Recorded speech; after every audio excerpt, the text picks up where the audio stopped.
शादी के 3 साल बाद जब अमित की मां ने पोते की चाहत जाहिर की तो अमित को पता चला कि वह बाप बनने के लायक नहीं है। वह कभी बाप नहीं बन पाएगा। लेकिन यह बात अमित की मां को बिल्कुल भी गवारा नहीं थी। वह किसी भी हालत में परिवार का पहला बच्चा यानी कि अपना पोता देखना चाहती थी। इस वजह से अमित की मां ने उसकी पत्नी रेखा से काफ़ी बार किसी और के साथ सोने की मांग की। लेकिन रेखा हमेशा ही अपनी सास को मना कर देती थी। लेकिन जैसे जैसे समय बीत रहा था उसे देखकर रेखा को भी बच्चे की कमी महसूस होने लगी थी।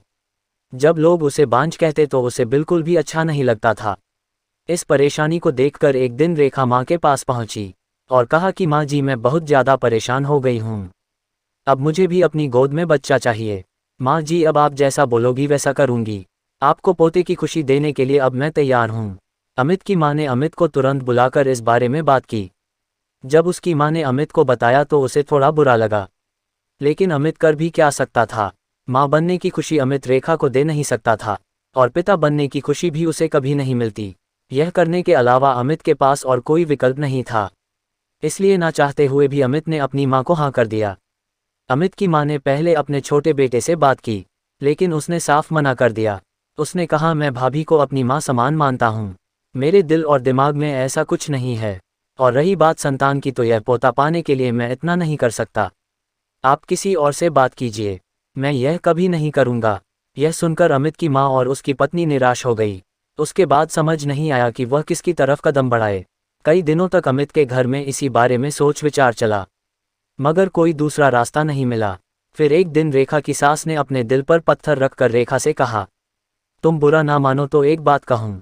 रेखा ने कहा, हाँ माँ जी बोलो। उसकी सास ने कहा, क्या तुम अपने ससुर के साथ? यह सुनते ही रेखा हैरान रह गई। उसने कहा, इतना मुझे मत गिराए माँ, मैं अपने पिता समान ससुर के साथ यह सब कैसे कर सकती हूँ। रेखा की सास ने कहा, बेटी अगर तू चाहती है तेरे औलाद हो तो तुमको अपने ससुर के साथ करना ही पड़ेगा। और तुम्हारे ससुर का पोता होगा तो वह उसी का खून होगा। मेरी बात मान ले बेटा और आज ही रात इस चीज़ को अंजाम दे दे।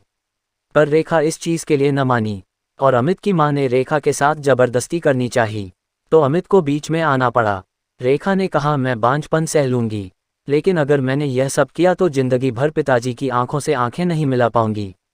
अमित ने रेखा का साथ दिया और अपनी मां से यह सब करने के लिए मना कर दिया।